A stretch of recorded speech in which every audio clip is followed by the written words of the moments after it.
En el capítulo 17 de Apocalipsis se presenta la figura de una bestia espantosa y terrible, con 7 cabezas y 10 cuernos, aclarando en ese mismo capítulo que para poder comprender de qué se trata es necesario tener inteligencia y sutileza.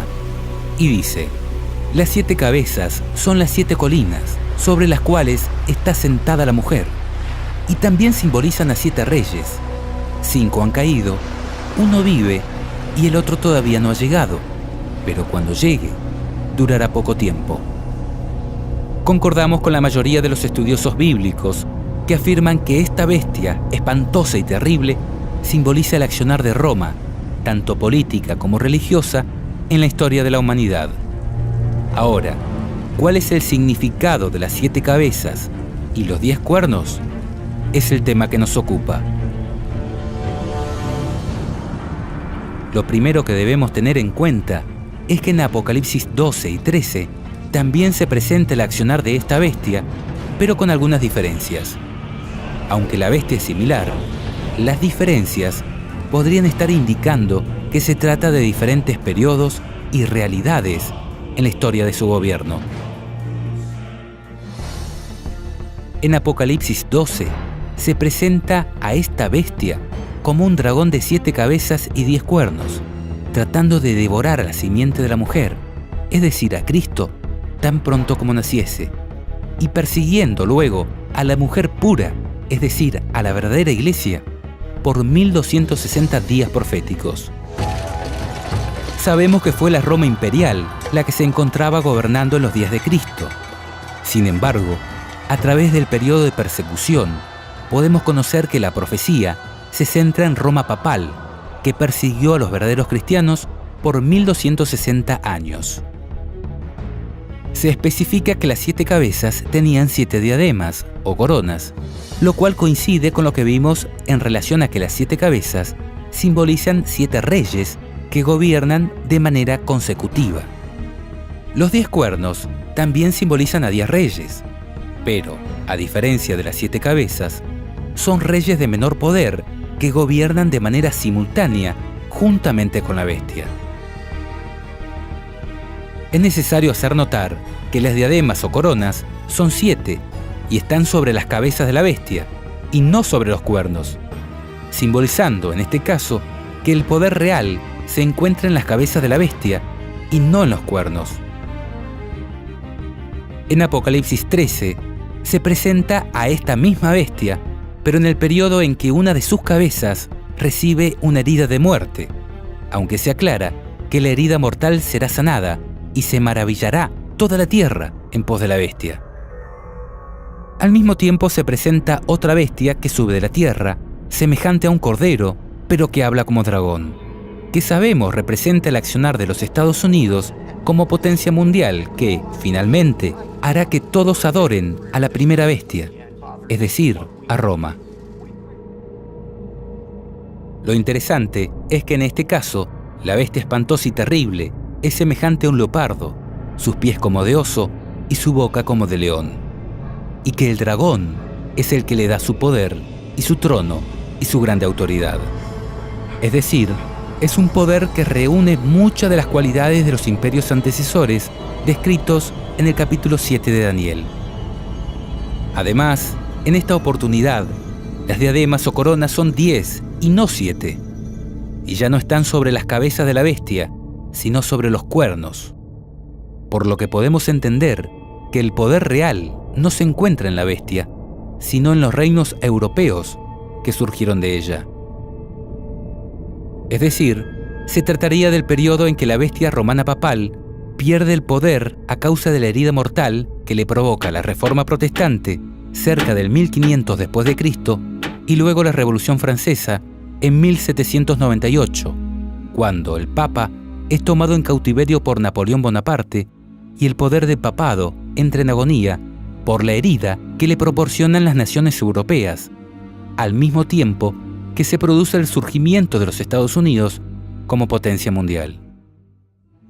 En Apocalipsis 17 se presenta a esta misma bestia, pero, en este caso, sin diademas o coronas, ni en sus cabezas ni en sus cuernos. Es decir, Es una bestia que ha perdido el poder real por haber sido herida de muerte. Se dice de ella, era y no es. En un periodo donde el poder mundial tampoco se encuentra en los reinos europeos. Ahora, hay un dato adicional aquí. En este caso, la bestia viene montada y comandada por una mujer prostituta llamada Babilonia la Grande, la madre de las rameras y de las abominaciones de la tierra. Y si bien la visión inicia en el desierto, lugar donde la bestia herida de muerte se ha refugiado, la profecía cubre el momento en que dicha herida es sanada y la bestia resurge del abismo.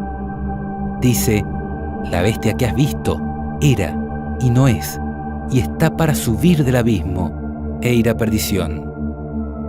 En cuanto a los 10 cuernos, se dice de ellos son 10 reyes, que aún no han recibido reino, pero que por una hora, es decir, muy poco tiempo, recibirán autoridad como reyes, juntamente con la bestia, que tienen un mismo propósito y que entregarán su poder y autoridad a la bestia. En resumen, a lo largo de Apocalipsis 12, 13 y 17, se estaría presentando a la misma bestia espantosa y terrible, pero en diferentes etapas de gobierno. En Apocalipsis 12, se la presenta desde el momento en que Cristo está por nacer, enfocándose luego en un largo periodo de 1260 días de completo dominio y persecución papal hacia los verdaderos cristianos. En Apocalipsis 13 se presenta a esta misma bestia, es decir, a Roma, desde el momento en que sufre la herida de muerte, y su poder es traspasado a las potencias europeas, en la figura de los 10 cuernos con diademas, momento en el que también se produce el surgimiento de los Estados Unidos como nueva potencia mundial. La profecía concluye anticipando que su herida sanará y que resurgirá de la mano de los Estados Unidos para imponer la marca de la bestia a todos los habitantes del mundo. En tanto, Apocalipsis 17 trata específicamente sobre el momento en que la herida de muerte es sanada y la bestia resurge del abismo.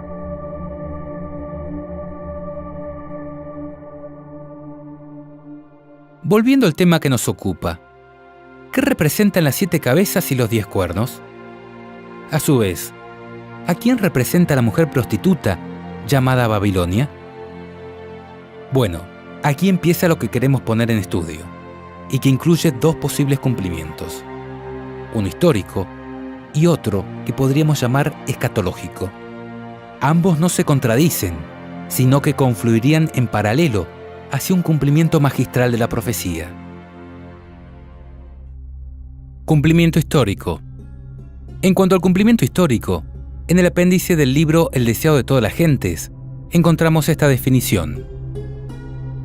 Ha sido objeto del estudio y esfuerzo de Satanás unir la Iglesia y el Estado desde el principio.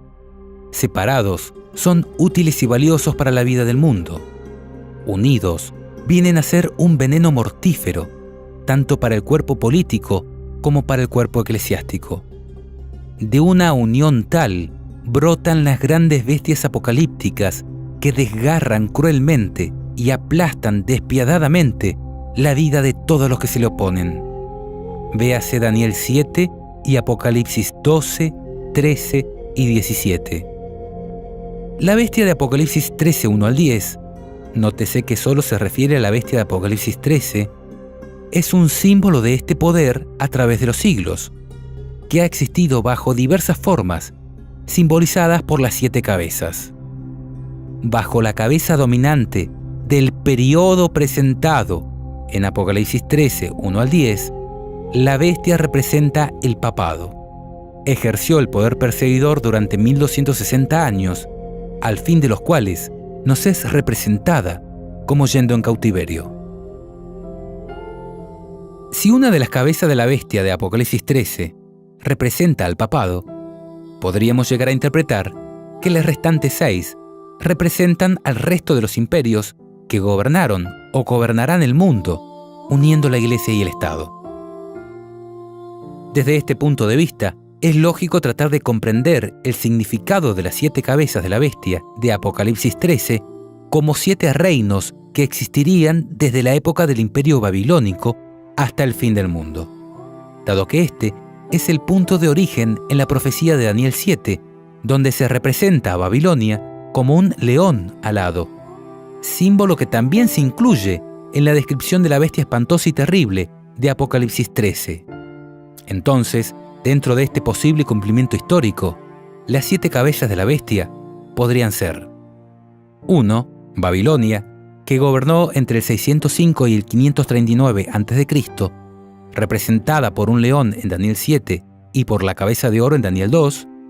2. Medo-Persia, que gobernó entre el 539 al 331 a.C., representada por un oso en Daniel 7 y por pechos y brazos de plata en Daniel 2. 3. Grecia, que gobernó del 331 al 168 a.C., representada por un leopardo en Daniel 7 y por vientre de bronce en Daniel 2. 4. Roma política militar, que gobernó entre el 168 a.C. hasta el 476 después de Cristo, y es representada por el periodo de gobierno de la bestia espantosa y terrible de Daniel 7 y por las piernas de hierro de Daniel 2. 5. Roma papal en la Europa religiosa, que gobernó del 476 al 1798 después de Cristo, representada por el periodo de gobierno de los cuernos en la bestia espantosa y terrible de Daniel 7, con claro predominio del cuerno pequeño a partir del 538 después de Cristo. En Daniel 2, este periodo es representado por pies en parte de hierro y en parte de barro cocido. 6. Secularismo evolucionista, desde 1798 hasta nuestros días.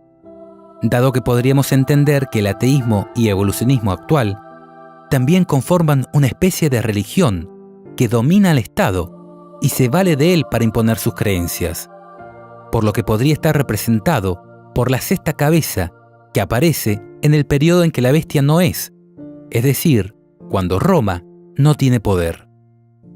Es necesario destacar que Estados Unidos no forma parte de la bestia espantosa y terrible, ni de sus cabezas, ni de sus cuernos, sino que es descrito en Apocalipsis 13 como otra bestia que gobierna desde el periodo en que la bestia no es y que terminará hablando como dragón, haciendo que todos adoren a la primera bestia, es decir, a Roma. 7. Gobierno del nuevo orden mundial, a través de la ONU o alguna nueva organización que agrupe todos los gobiernos del mundo, en conjunto con un poder papal que está por recobrar el dominio absoluto del mundo. Es representado en la profecía de Apocalipsis 17 mediante la figura de los 10 cuernos, que simbolizan 10 reyes que aún no han recibido reino, pero que por muy poco tiempo recibirán autoridad juntamente con la bestia. 8. Resurgimiento de la bestia en la figura del 8º. Se produciría cuando todos los reinos del mundo le entreguen el poder total y absoluto al anticristo en la figura del Papa. Según esta interpretación, los 5 reyes o reinos que han caído, según la cuenta de Apocalipsis 17:10, serían Babilonia, Medo-Persia, Grecia, Roma imperial y Roma papal. Y el rey o reino que vive en el periodo en que la bestia no es el secularismo evolucionista, en conjunto con los Estados Unidos, que surge como segunda bestia. Y el que aún no ha llegado, pero que cuando llegue durará poco tiempo, es el gobierno del nuevo orden mundial, cuando los 10 reyes que aún no han recibido reino reciban autoridad como reyes juntamente con la bestia durante un breve periodo de tiempo, tal como una hora profética. Se dice de ellos, estos tienen un mismo propósito, es decir, actúan en conjunto como un único rey, y que entregarán su poder y su autoridad a la bestia. Es de destacar que el gobierno mundial de los 10 reyes, que aún no han recibido reino, se conformaría en forma conjunta con la bestia, hasta que, luego de un corto periodo de tiempo, estos reyes le entreguen la completa autoridad a la bestia en la figura del 8º, que haría alusión a la toma de poder de la Roma papal cuando termine de curar de su herida mortal.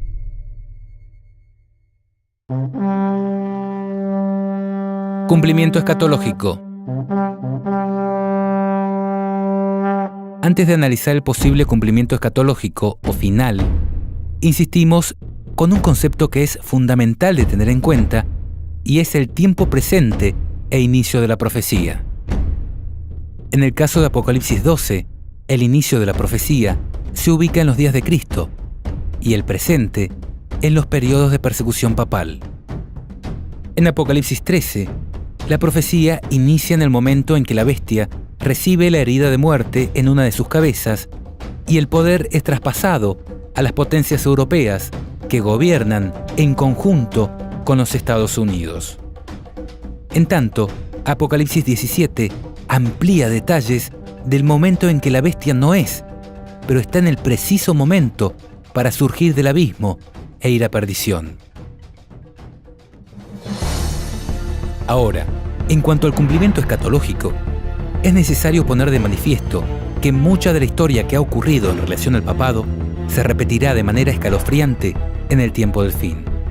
Elena de White dice: no hay tiempo que perder. Nos esperan tiempos angustiosos. El mundo está agitado con el espíritu de guerra. Pronto ocurrirán las escenas de angustia que se describen en las profecías. La profecía del capítulo 11 de Daniel casi se ha cumplido por completo.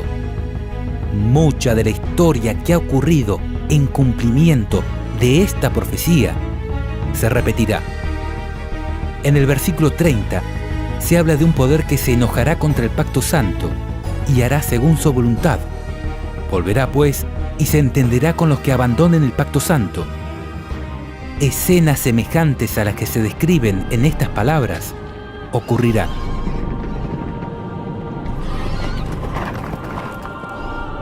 Muchas de las profecías de la Biblia tienen dobles cumplimientos, uno histórico y otro mucho más asombroso y cabal al final de los días. Mateo 24 es ejemplo de ello, cuando Jesús agrupa en una única profecía tanto las señales que anunciarían la destrucción de Jerusalén como aquellas que nos darían cuenta de su pronto regreso. Las 7 iglesias del Apocalipsis son otro claro ejemplo, donde lo que ocurre en el primer cumplimiento histórico nos enseña acerca de lo que ocurrirá luego y hasta el fin de los días, presentando las diferentes realidades que le tocaría vivir a la iglesia y el mensaje que Dios tiene para ella en cada caso. Por esto, no hay que desesperar si algunos aspectos de la profecía no se terminan de entender en el cumplimiento histórico, porque podrían estar haciendo referencia a detalles de un majestuoso cumplimiento que tendrá lugar al final de los días. Pasemos entonces a analizar la interpretación escatológica de Apocalipsis 17:10, lo cual es el punto más álgido de nuestro estudio, y para lo cual pedimos suma prudencia de vuestra parte. La realidad es que si bien en un análisis histórico podríamos asociar las cabezas de la bestia con los grandes poderes políticos religiosos que habrán desde Babilonia hasta el fin del tiempo, siendo el papado una de estas cabezas, en un sentido estricto del análisis profético, la bestia espantosa y terrible simboliza, tanto en Daniel 7 como en Apocalipsis 12, 13 y 17, el accionar de Roma en la historia de la humanidad. Por lo tanto, y en el cumplimiento más exacto de la profecía, las cabezas de dicha bestia deben formar parte de un gobierno romano. En este sentido, podemos observar que todas las características que nos da la Biblia en relación a la bestia espantosa y terrible hacen alusión a Roma, enfocándose principalmente en la Roma papal. Por ejemplo, cuando se dice que la bestia era, no es y será, y todo lo relacionado a la herida mortal, está hablando del papado. Cuando anuncia el periodo de 1260 días que la bestia perseguiría a la mujer, también está describiendo el accionar del papado. A la luz de esta verdad, es que les presentamos este estudio, no para que lo crean, sino para que lo analicen. And we bless you with all of our hearts. We bless you with all of our souls. We bless you with all of our might. And we thank you, sir. We thank God for you. And so, all of us declare together, be blessed. Once again, all together, be blessed. Amen. Amen. Amen. Amen. Amen. Amen.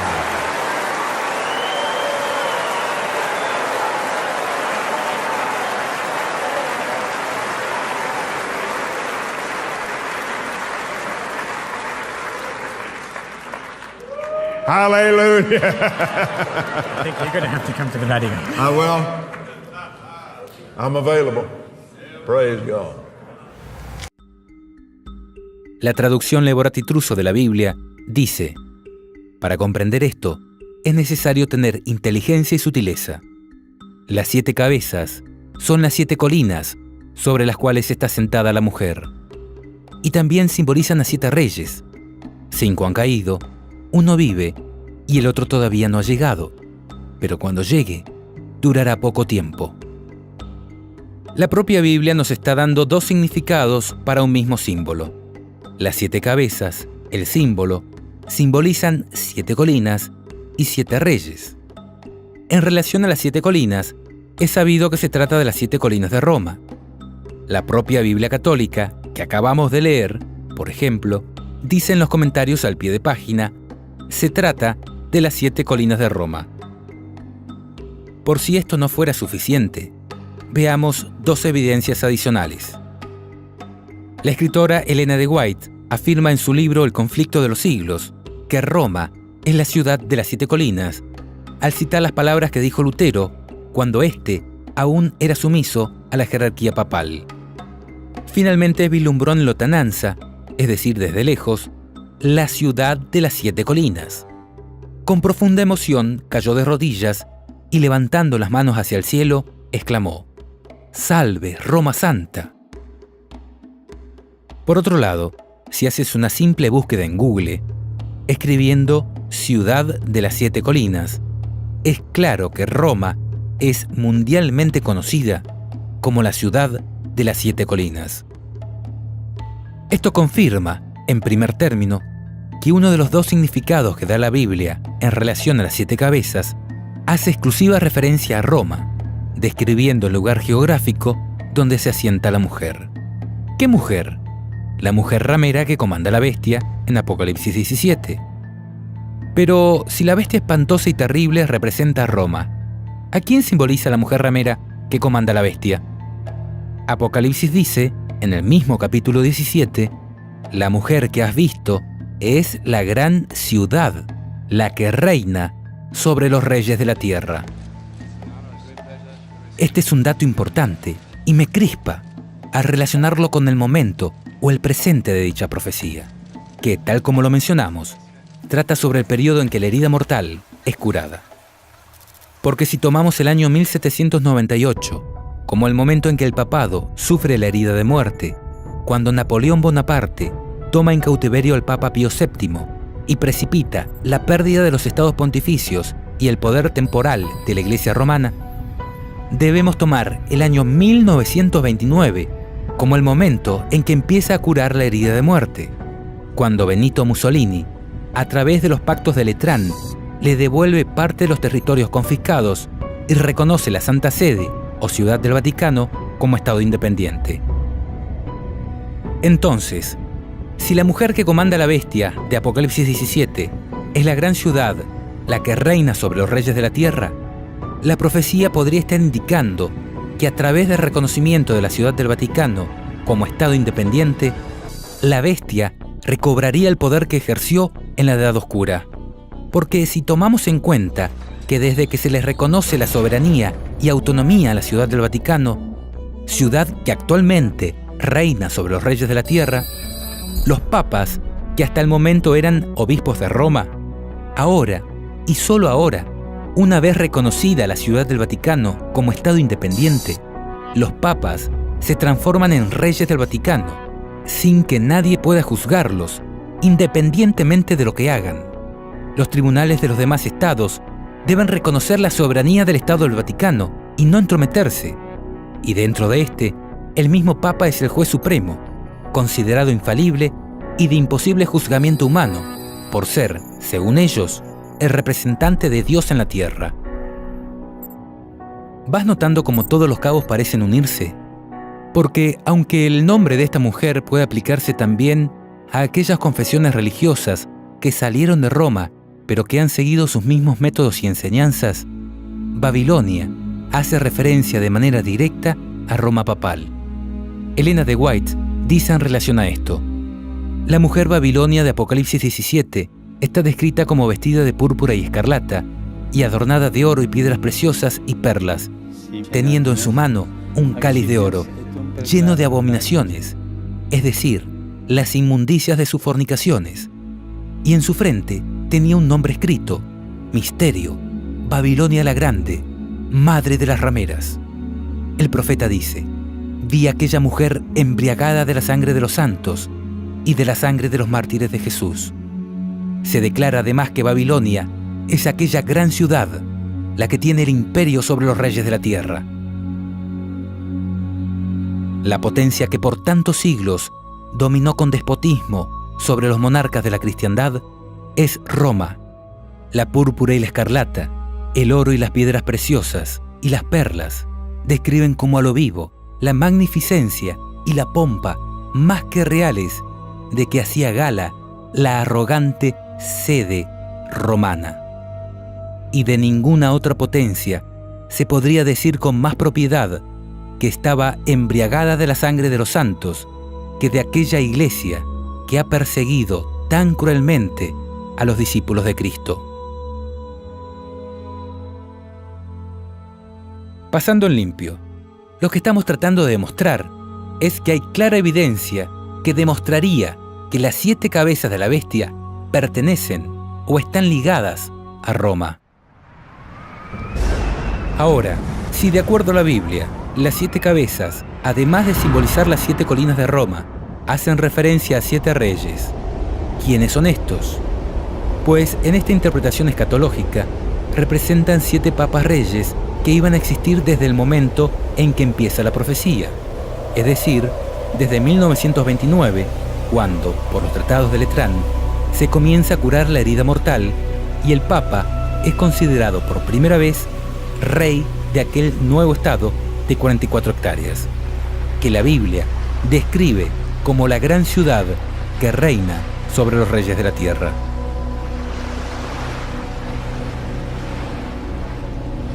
En este sentido, queremos hacer notar algunos antecedentes bíblico-proféticos que demuestran que Dios más de una vez hizo predicciones de este tipo, vinculando hechos de gran trascendencia a la vida o a los reinados de algunas personas. Consideremos algunos casos. El primero es cuando Dios reveló a Enoc la destrucción de la tierra por medio del diluvio.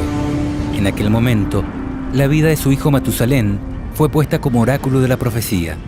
Su vida sería el tiempo que Dios concedería a aquella generación malvada para que se arrepintiera de sus pecados, y esto quedó reflejado en su nombre, dado que Matusalén significa cuando muera será enviado. Así es que en el año 1656 desde la creación, a los 969 años, Matusalén, el ser humano que, curiosamente, más vivió sobre la tierra, murió, y luego, ese mismo año, vino el diluvio. Por favor, no dejes de notar la importancia de este antecedente, dado que el diluvio representó para aquella generación lo que representa el fin del mundo para la nuestra. Es más, Jesús dijo que su venida sucedería como en los tiempos de Noé.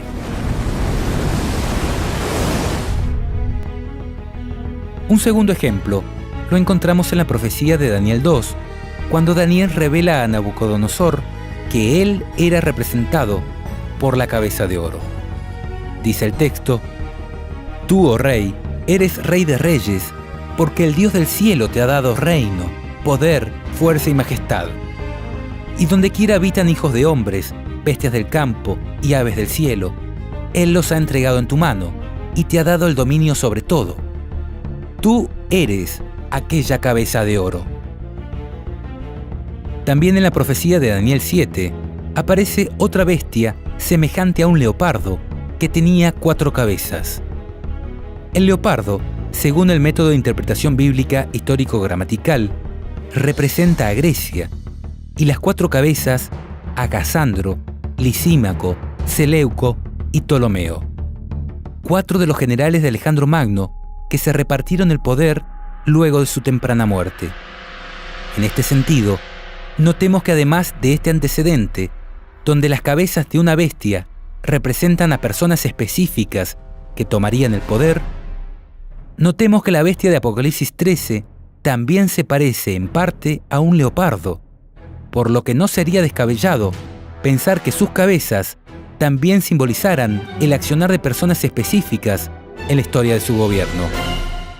Además, en Daniel 8 se profetiza sobre Alejandro Magno, diciendo: «El macho cabrío es el rey de Grecia, y el cuerno grande que tenía entre sus ojos es el rey primero», dándose aún más detalles en la profecía del capítulo 11, cuando dice: «Se levantará luego un rey valiente, el cual dominará con gran poder y hará su voluntad. Pero cuando se haya levantado, su reino será quebrantado y repartido hacia los 4 vientos del cielo, no a sus descendientes, ni según el dominio con que él dominó, porque su reino será arrancado y será para otros fuera de ellos», haciendo referencia a sus 4 generales que tomarían el poder.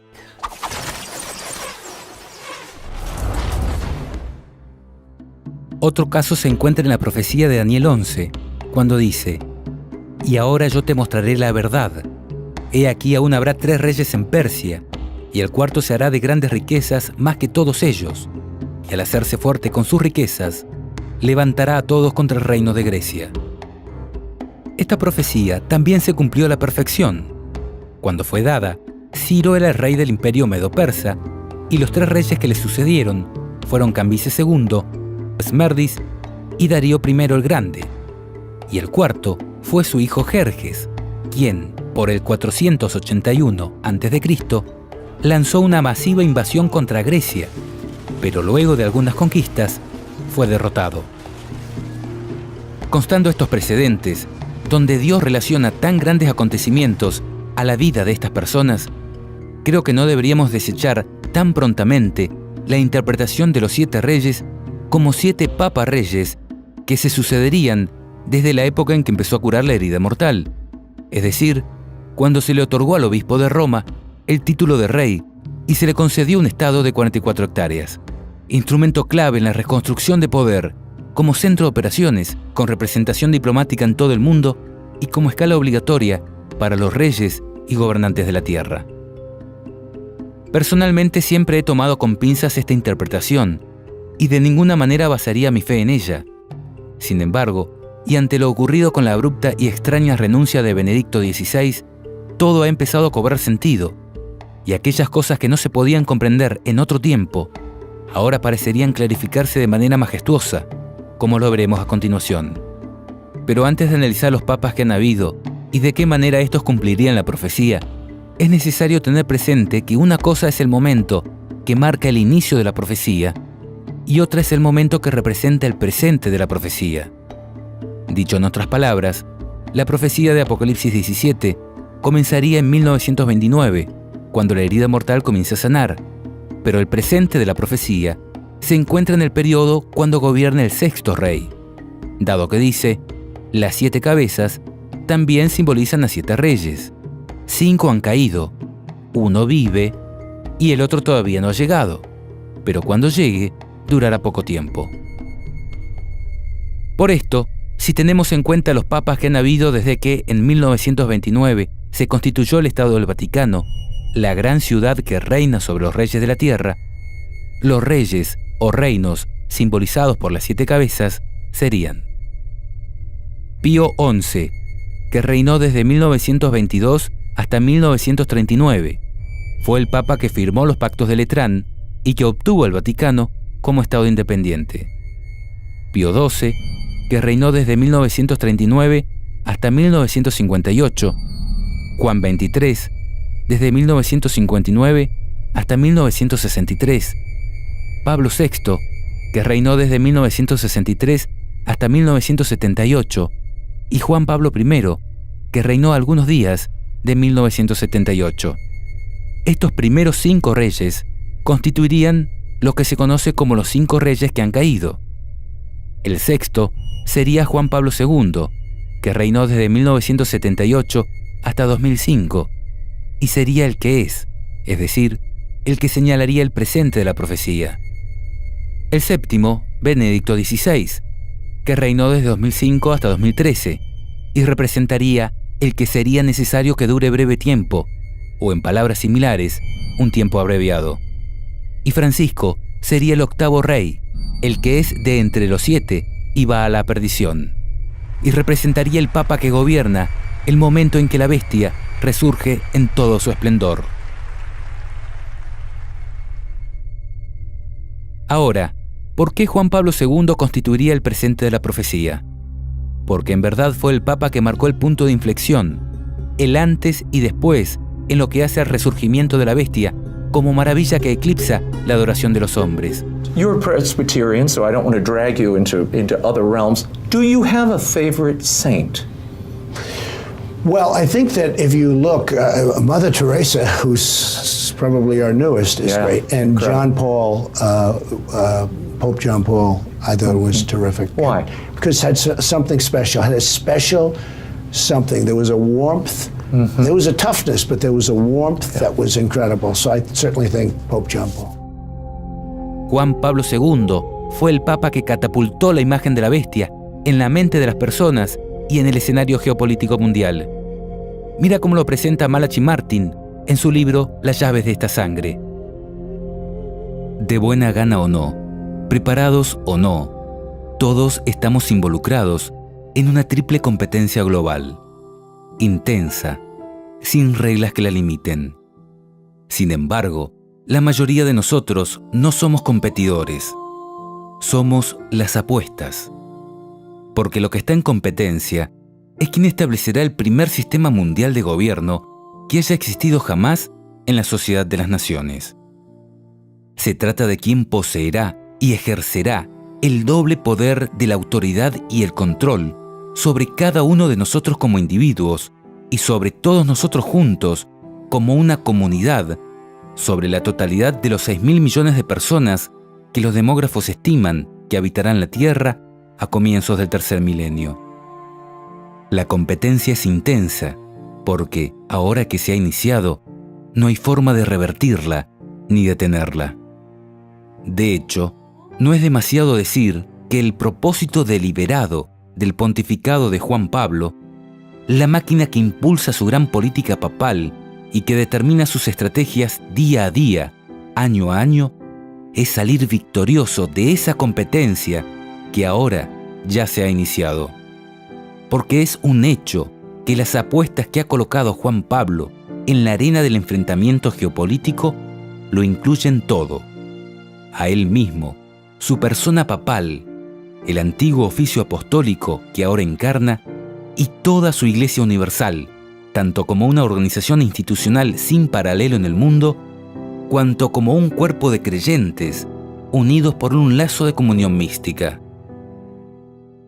En este nuevo libro, oportuno y sugestivo, Malachi Martin, eminente teólogo, experto en Iglesia Católica, ex jesuita y profesor del Instituto Bíblico Pontificio del Vaticano, autor del bestseller Los Jesuitas, revela la historia desconocida que hay detrás del papel del Vaticano en el colapso de la cortina de hierro, así como la trascendental evaluación que hace el Papa Juan Pablo II de la triple competencia que se está desarrollando ahora en las potencias globales: la Unión Soviética, bajo Mikhail Gorbachev, las naciones capitalistas del Occidente y la propia Iglesia Romana Universal del Papa.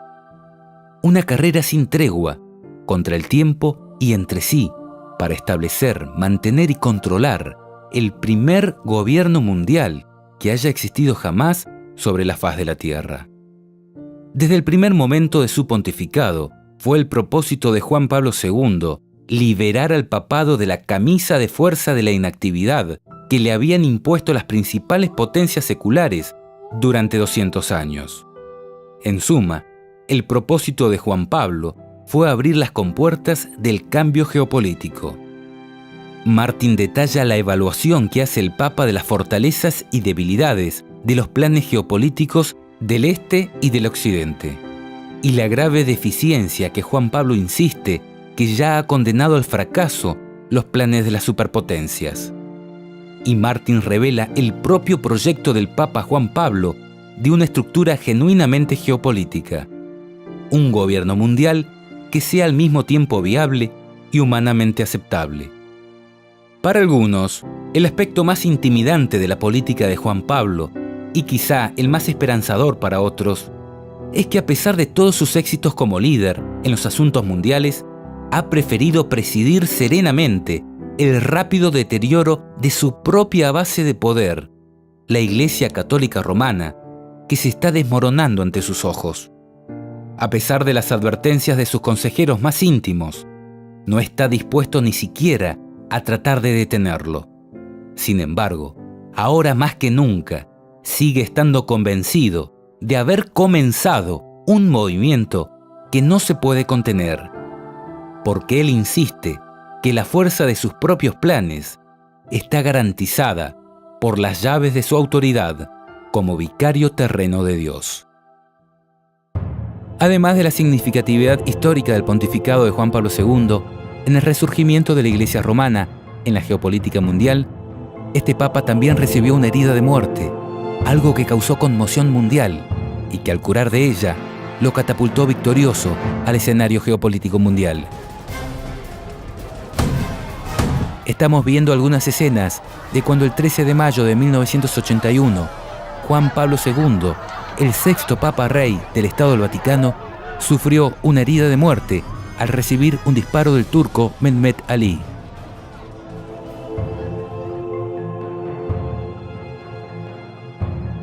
Y por último, creemos que también podría ser el Papa clave, porque en el periodo de su reinado fue cuando se empezó a comprender la profecía de esta manera.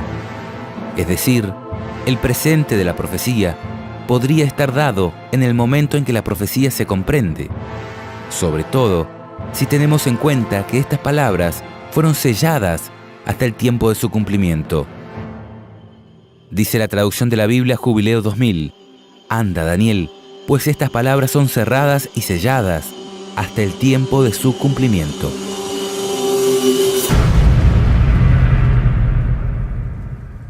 Ahora, ¿qué decir en cuanto al séptimo rey? Aquel que sería necesario dure breve tiempo. Lo que sucedió con Benedicto XVI y su precipitada renuncia, ¿no cumple la profecía a la perfección?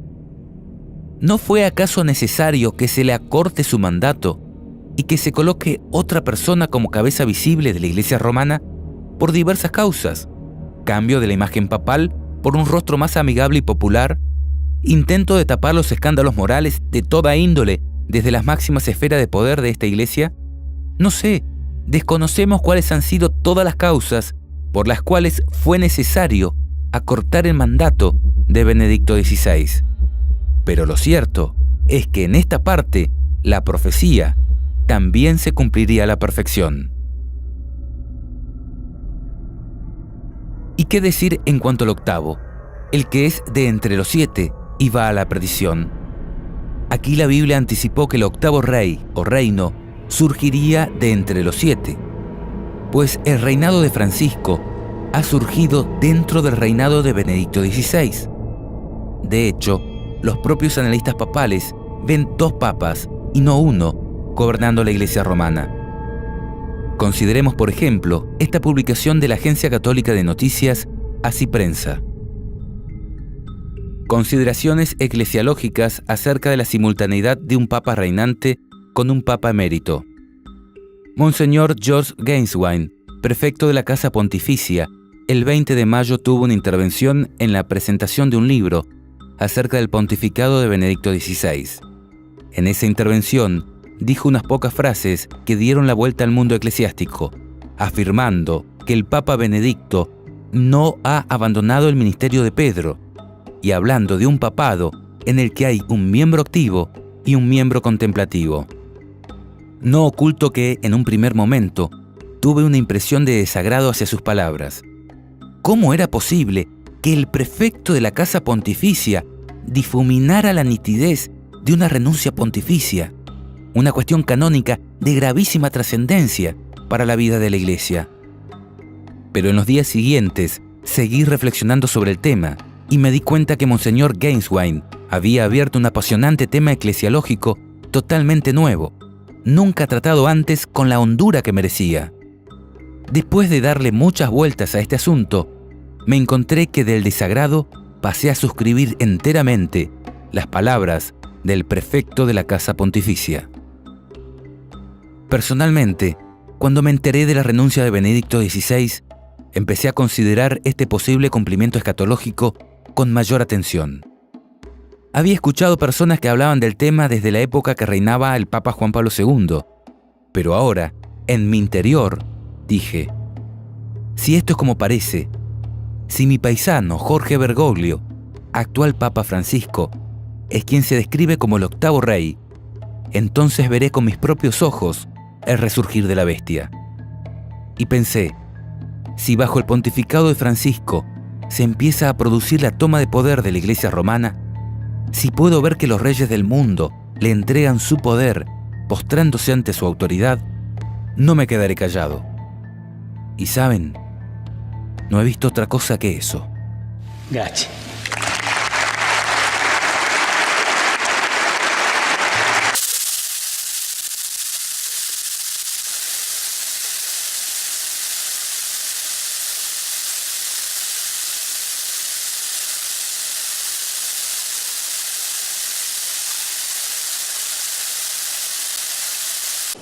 El sumo pontífice recibió este jueves en su estudio del Palacio Apostólico al mandatario para el primer encuentro privado entre los dos líderes desde la elección del pontífice hace un año. Obama le confesó al Papa ser un gran admirador.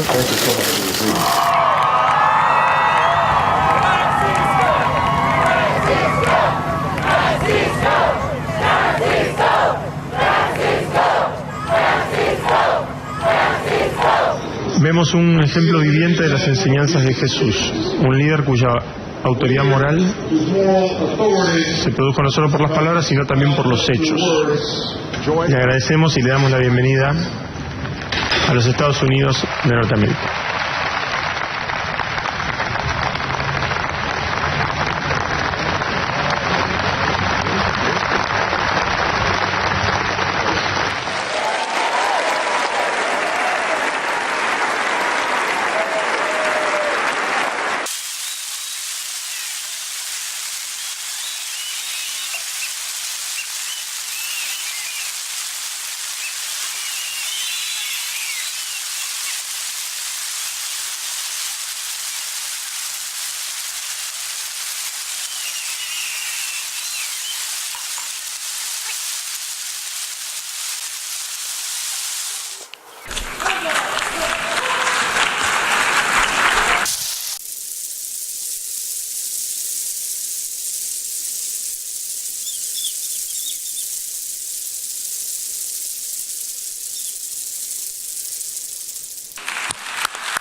Que Dios los bendiga a todos.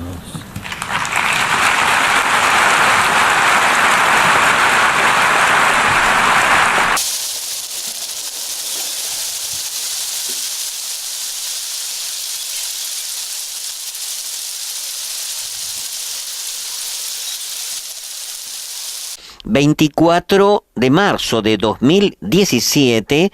Papa Francisco recibe en audiencia a 27 jefes de Estado y de Gobierno de la Unión Europea. Se trata del 60 aniversario de la firma de los Tratados de Roma. Así es, padre, se trata de unos tratados muy importantes que dieron comienzo al origen de lo que hoy conocemos como la Unión Europea. Hoy estamos reunidas las tres instituciones de la Unión Europea junto a los jefes de Estado y de Gobierno como símbolo de la unidad para celebrar los 60 años de nuestro proyecto común. Mañana firmaremos un documento solemne para afirmar las razones del seguir juntos, único modo de poder enfrentar los grandes desafíos de hoy. Es desde aquí que podemos proyectarnos al mundo con prudencia y autoridad. Ha sido entonces Antonio Tajani, presidente del Parlamento Europeo, que saluda a Papa Francisco. Roma, con su vocación de universalidad, es el símbolo de esa experiencia y por eso fue elegida como el lugar de la firma de los tratados, porque aquí se sentaron las bases políticas, jurídicas y sociales de nuestra civilización. Es oportuno tener presente que Europa es una familia de pueblos y como en toda la buena familia existen susceptibilidades diferentes, pero todos podrán crecer en la medida en la que estén unidos. Penso che l'Europa merite di essere costruita. Grazie.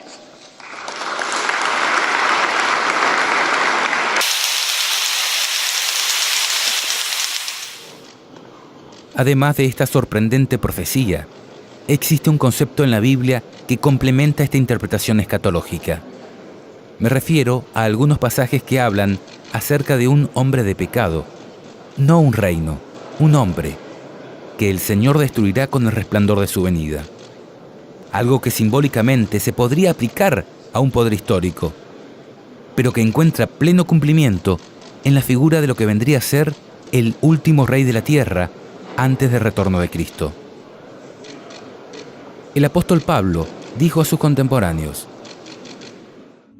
acerca de la venida de nuestro Señor Jesucristo y de nuestra reunión con Él, les rogamos, hermanos, que no se dejen perturbar fácilmente, ni se alarmen, sea por anuncios proféticos, o por palabras, o cartas atribuidas a nosotros, que hacen creer que el día del Señor ya ha llegado, que nadie los engañe de ninguna manera, porque antes tiene que venir la apostasía y manifestarse el hombre impío, el ser condenado a la perdición, el adversario, el que se alza con soberbia contra todo lo que lleva el nombre de Dios o es objeto de culto, hasta llegar a instalarse en el templo de Dios, presentándose como si fuera Dios. Ya saben qué es lo que hasta ahora los retiene, para que no se manifieste sino a su debido tiempo. Y entonces se manifestará el impío, a quien el Señor Jesús destruirá con el aliento de su boca y aniquilará con el resplandor de su venida. La venida del impío será provocada por la acción de Satanás y estará acompañada de toda clase de demostraciones de poder, de signos y de falsos milagros, y de toda clase de engaños perversos destinados a los que se pierden por no haber amado la verdad que los podía salvar. Por eso Dios les envía un poder engañoso que les hace creer en la mentira, a fin de que sean condenados todos los que se negaron a creer en la verdad y se complacieron en el mal. También, en la singular profecía de Daniel 8, se describe este mismo concepto. Podremos ver que Gabriel irá explicando la visión al profeta y en un determinado momento saltará de la seguidilla de reinos al final de la historia, a la figura del último rey que gobernaría la tierra antes del retorno de Cristo. El de la época cuando los transgresores lleguen al colmo. Dice: en cuanto al carnero que viste, que tenía 2 cuernos, estos son los reyes de Media y de Persia. El macho cabrío es el rey de Grecia, y el cuerno grande que tenía entre sus ojos es el rey primero. En cuanto al cuerno que fue quebrado y sucedieron 4 en su lugar, significa que 4 reinos se levantarán de esa nación, aunque no con la fuerza de él. Y al fin del reinado de estos, cuando los transgresores lleguen al colmo, se levantará un rey, altivo de rostro y entendido en enigmas. Y su poder se fortalecerá, mas no con fuerza propia, y causará grandes ruinas, y prosperará, y hará arbitrariamente, y destruirá a los fuertes y al pueblo de los santos. Con su sagacidad hará prosperar el engaño en su mano, y su corazón se engrandecerá, y sin aviso destruirá a muchos, y se levantará contra el príncipe de los príncipes, pero será quebrantado, aunque no por mano humana. La visión de las tardes y mañanas que se te ha referido es verdadera, y tú guarda la visión, porque es para muchos días. Si bien podemos reconocer que todo esto podría aplicarse al papado en su conjunto, es notable la aplicación específica que podría estar dándose al final de los días con el reinado de Francisco. 5 veces se le repite a Daniel con diferentes palabras que eso era para el tiempo del fin, para el tiempo cuando los transgresores lleguen al colmo. Tengo el gran honor de presentarles al Papa Francisco de la Santa Sede. Buonasera. No voy a hablar de la suegra. En un mundo dividido, Saber escuchar. un líder tiene una misión: unirnos a todos.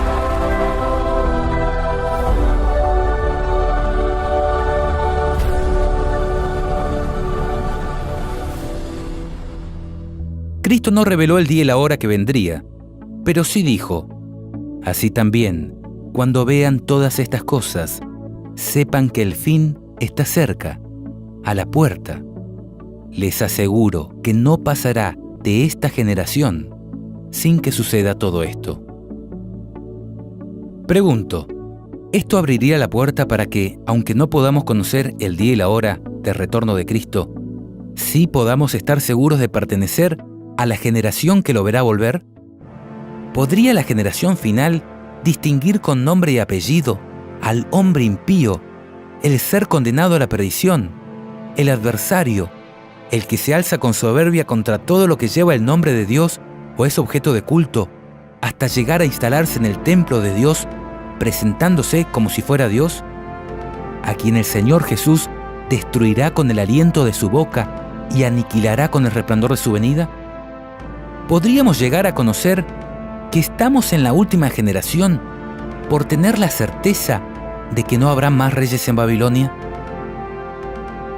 Observa el nivel de detalle que encontramos en Apocalipsis 17, cuando habla del color con que se vestirían los principales dirigentes de la iglesia romana, el símbolo de engaño que portarían en su mano, la riqueza que ostentarían a través de sus joyas, el lugar geográfico donde tendría asiento su gobierno. Y respóndeme, ¿qué interpretación encaja más en este contexto específico? ¿La histórica o la escatológica?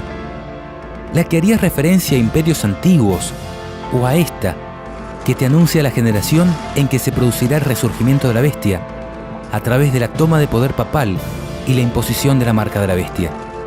¿Cuál de estas dos interpretaciones te ayudaría a superar mejor la gran tribulación de los últimos días? Queremos volver a aclarar, no estamos haciendo afirmaciones, estamos poniendo un tema sobre la mesa para estudiarlo.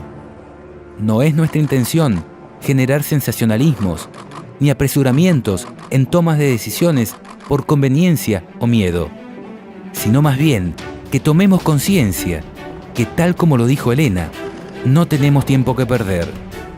Nuestro deseo es que puedas consagrarte a tu Dios cada mañana y vivir cada día como si fuera el último en que podrás servirle.